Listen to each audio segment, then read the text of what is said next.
What's up, fight fans, and welcome back to the show. I am Ryan Jarrell, and of course, you know who that is, UFC Middleweight Joseph Holmes. And Joseph, we have another great card for you to dive into and break down this Saturday at the Apex. It's UFC Vegas 70, and it's headlined by Nikita Krylov and Ryan Spann. So let's dive right in Ooh, and start there as always. Nikita is your favorite, minus 170. Ryan's Superman Spann is the dog, plus 145. This is intriguing to me because both of these guys have a lot of upside. I'm still going back and forth. How do you feel about this main event fight? Ryan Spann's a hard worker, man. That guy's been doing really well lately as well.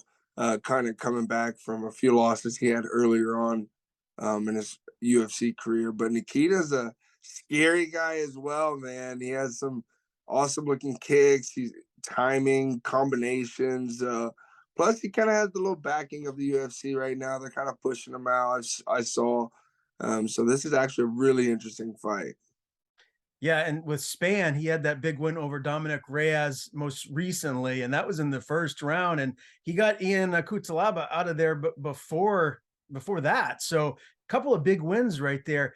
Where do you feel like this fight is going to take place? Is this going to take place on the feet? Is this going to hit the mat? And for one of these guys, do you feel like they hold a big advantage in a certain area of this fight? Man, well, you talk about wrestling, you know, the Russians normally run that, but Ryan Spann's a really aggressive guy. And he doesn't hesitate to show his wrestling either.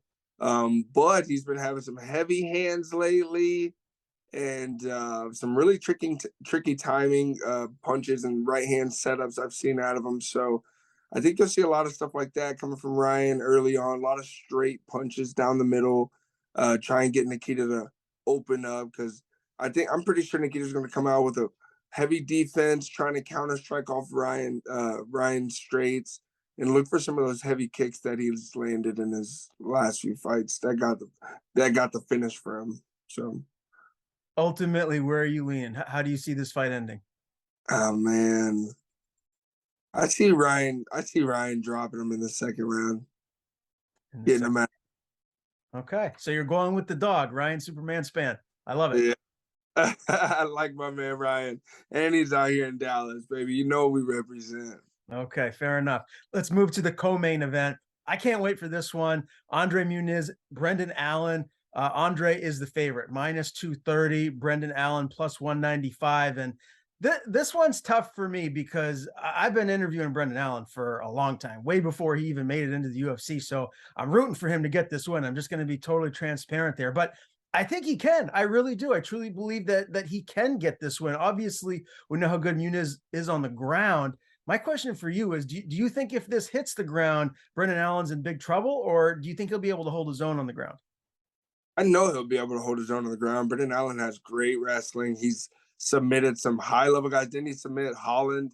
Holland's a high level grappler as well. Like, no, Allen can absolutely hold his own on the ground. And that might be where they end up often during their match, just because both guys are going to be so comfortable there.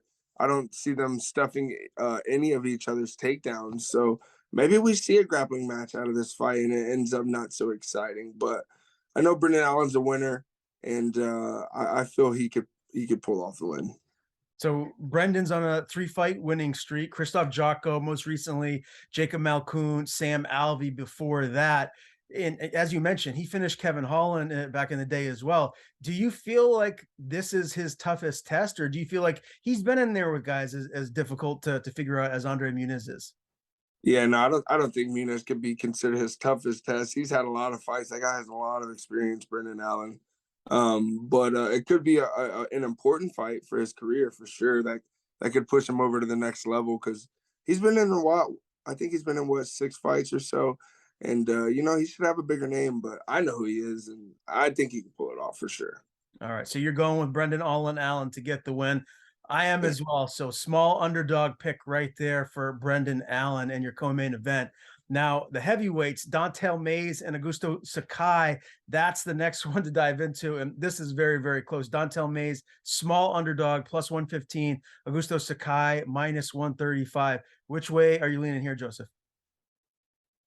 I might stick with the favorite on this one. I'm not too familiar with these two heavyweights.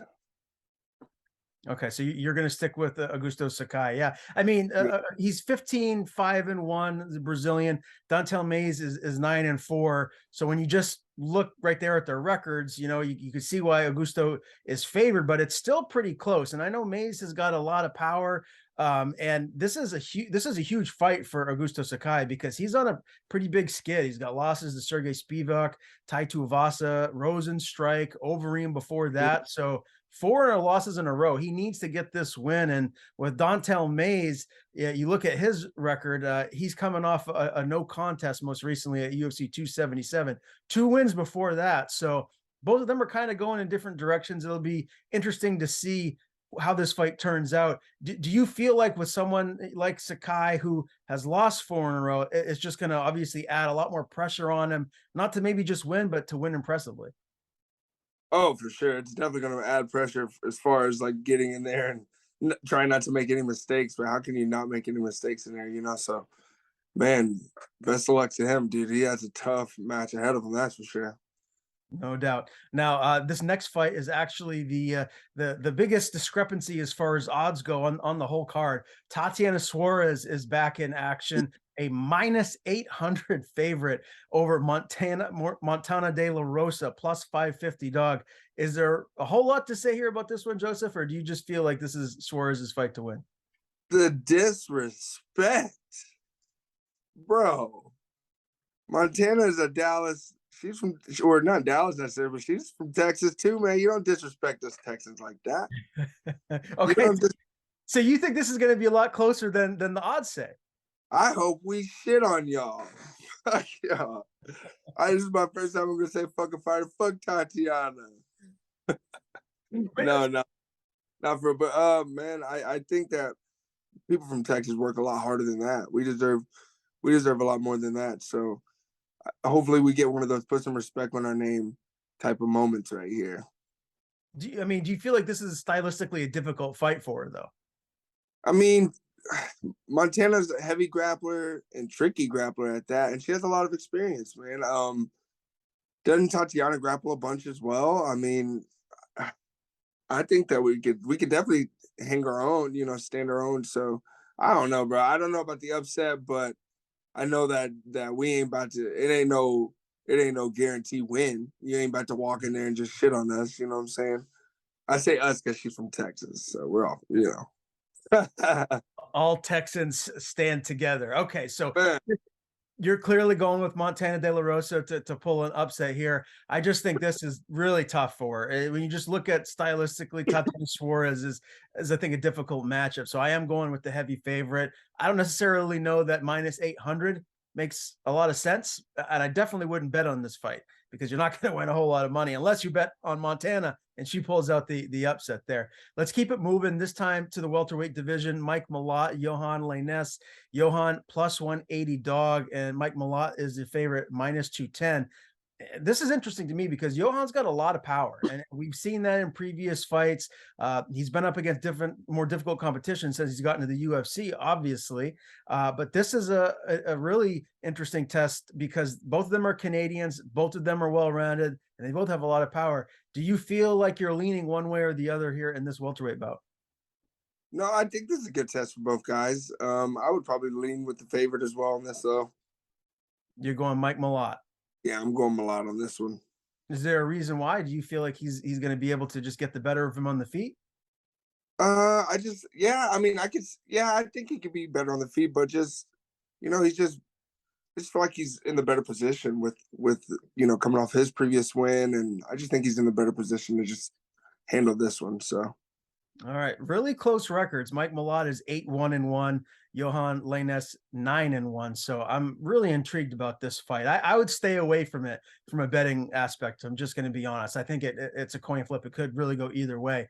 Now the next fight is one that I don't think I'd stay away from. I feel really confident about Trevor Peek, who is the favorite, the -220 favorite over Eric Gonzalez, who's a +175 dog. Are you with me here? Do you feel like Trevor Peek gets the win, or do you think Eric Gonzalez can pull the upset? I'm going to agree with you because I don't know either of these guys actually, either of them. But I'm with you on the favorite. I trust you because I think last week you did way better than me on your picks as well. Well, Trevor Peek is undefeated. He's 7-0. This will actually be his first UFC fight. He had a big win over Malik Lewis at Contender Series. Okay, I know that kid. Yeah, yeah. And Gonzalez has got more experience, but he's 14-7. He's lost obviously a lot more. Most recently he lost to Terrence McKinney in the first round back in August of last year. So I like Trevor Peek here. I don't think you really have to overthink this one too much. I just think Trevor Peek's going to be too much for him in this particular matchup. The ladies are up next. Jazz Davisius and Gabriela Fernandez. Really close fight. Jasmine is the dog plus 110, Gabriela minus 130. I know, Joseph, that Jasmine's been training with Joanna Jędrzejczyk. She's got a bunch of killers around her down there in Florida. How do you feel about this one? Dude, you experience says it all, dude. Like if you're training with these savages every day, it's kind of hard to go in there and lose to someone, kind of at your same level if you're putting in the right work. So I'd imagine being with Joanna, she's putting in that right work. So I think she'll take it as well. Another close matchup too. If you just look at the records, Gabriella 8-1, Jasmine 7-2. So I love the matchmaking on this card. I think this is a sneaky, great card that really might stand out if you look at a lot of the UFC Vegas cards here this year. We'll keep it moving. We'll go up to the lightweight division. Jordan Levitt, Victor Martinez. And again, let's see who's the favorite here in this one. It's pretty darn close. It is a pick 'em, minus 110 apiece. So I like Jordan Levitt. I think if this hits the ground here, Joseph, that he's going to get a submission. And I've actually heard a few other journalists feel the same way. Do you know anything about Victor Martinez? Do you feel different about that fight? Maybe not by his name. I've probably seen him fight though. I like Levitt a lot too, though. He's really aggressive, really unorthodox. And I was training with Ogden for a while around the time he fought him, and he said he's strangely strong. So yeah, I think Levitt will pull it off. I don't really know who it is, but I'm sure the records are, I'm sure they're the same level. So I think Levitt would take that for sure. Yeah, well, really close fight on the betting odds, obviously, because it's a pick 'em. But Jordan's 10-2, Victor is 13-4. Interesting lightweight bout to keep your eyes on. Another close one is O'Day Osborne and Charles Johnson. Charles Johnson is the favorite, minus 155. O'Day Osborne is the dog, plus 130. How do you see this one playing out? I'm actually kind of surprised that this is so early on the card. You would think that they would fight closer to the main card. But I do like this fight. Charles, such amazing crisp striking. And O'Day, some great striking as well. A little bit, heavier kicking, but man, I think O'Day could get a knockout, man. Honestly, just maybe catching Charles on a way in or out, because Charles throws a lot of hands. Some, you know, I don't know, man. I don't know the odds, but I feel like it'll be a fun fight to watch. Well, both of us actually disrespected Charles Johnson a little bit with his last fight against Jimmy Flick. We both went on the opposite side. Thought Flick was going to get the win. So, man, after that fight, I mean, he showed me something there. I mean, I was very impressed. I think he might be a lot for O'Day to handle in this one. Yeah, maybe, man. Maybe. I mean, I like Charles Johnson a lot. I like him a lot. So that's all I can say. I like him a lot. I hope he does well. But I like O'Day a lot too, man. He has some really flashy kick setups, and he has a lot of nice kick knockouts in the past, and has a nice knee at that. And I love my knees. I don't know, man. I don't know. It's gonna be fun to watch though. Yeah, that's going to be a fun fight for sure. All right, Joe Selecki, Carl Deaton the third. This is a lightweight bout as well, and Selecki is a pretty sizable favorite here, minus 600. Deaton is the dog, plus 425. And I really don't think you need to overthink this one a whole lot. When it hits the ground, I think Selecki is going to hit a sub. I don't know if it's going to be in the first or second round, but I'd be surprised if this goes the distance. This is actually one of my more confident picks on the whole card. I got Joe Selecki. Yeah, Joe Selecki. So Plus, he has a name to say. Okay, so we're on the same page right there. Rafael Alves and Nurulo Aliyev. And this is another close bout here. Minus 185 for Nurulo is the favorite, and Alves plus 150 is the dog here. And again, this is a lightweight bout. Are you leaning one way here, Joseph? Do you know a little bit more about one of these guys or the other? No, I'm not. No, not on this one. Not on this one. Unfortunately, I know I would probably recognize them, but I just can't think about them off of their names. No, not these two guys.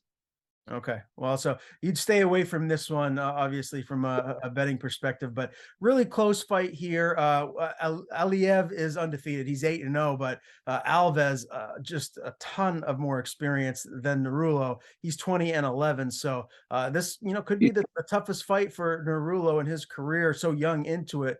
We'll see how this one plays out. Haley Cowan and Aylin Perez is the next fight.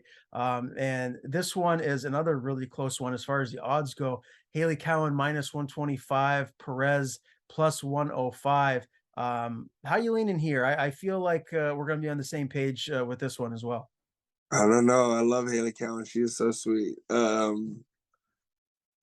probably go Haley Cowan for the upset. Well, she's actually the small favorite. Oh, what's she the favorite? Minus 125. So Aylin Perez plus 105. So it's really close. I mean, you're not going to win a whole lot of money one way or the other unless you put it in a parlay and hit. But I've actually heard a lot of people saying that Haley Cowan's wrestling, and if this hits the ground, her top control is going to win out here. Do you feel the same way? Yeah, I totally agree. Haley Cowan works really hard as well. I see her on Instagram all the time, putting in work and just doing super well and handling defeat just as well as handling victory. So I have high hopes for her. I hope she does super well, and I think she will do really well. All right, and one more fight to dive into. That's Jose Johnson and Garrett Armfield. Man, another close fight as far as the odds go. Garrett Armfield is a small favorite, minus 155. Jose Johnson is the dog, plus 133, depending on what site you bet at. This could be just a fight that's a contrast in styles, but Garrett Armfield, I know him pretty well, and I know he trains at one of the best gyms in the world at Killcliff, and he's got a lot of great training partners around him. I know he's hungry to get this win, so I'm going with Garrett Armfield to go in there and get this win. I don't necessarily know that he finishes Jose Johnson because Jose's legit and he's super tough. So I think this will probably go to the judges' scorecards. I don't know, man. Jose is a flashy striker, man. I've seen him around for a long time, and I've always said to myself, if he cared more about getting that win than he did, like how flashy his stuff looks, I feel like he'd do really good. But he's also been a guy who's worked super hard and not had anything handed to him. So maybe this is his time. He had a hard go at it when he fought man, I can't remember the guy's name, and it was like a quick knockout at a Fury event trying to get his contract, and it was just something, one of those freak accidents that happened to him. And I remember right after that, he just like showed a different side of him I'd never seen before. So that's what's happened leading into this fight, and I hope that he could bring that same energy into this fight and start a really, prosperous career for himself. I think he's capable of taking it, but like I said, he definitely has to get over trying to be so flashy and just do what needs to be done.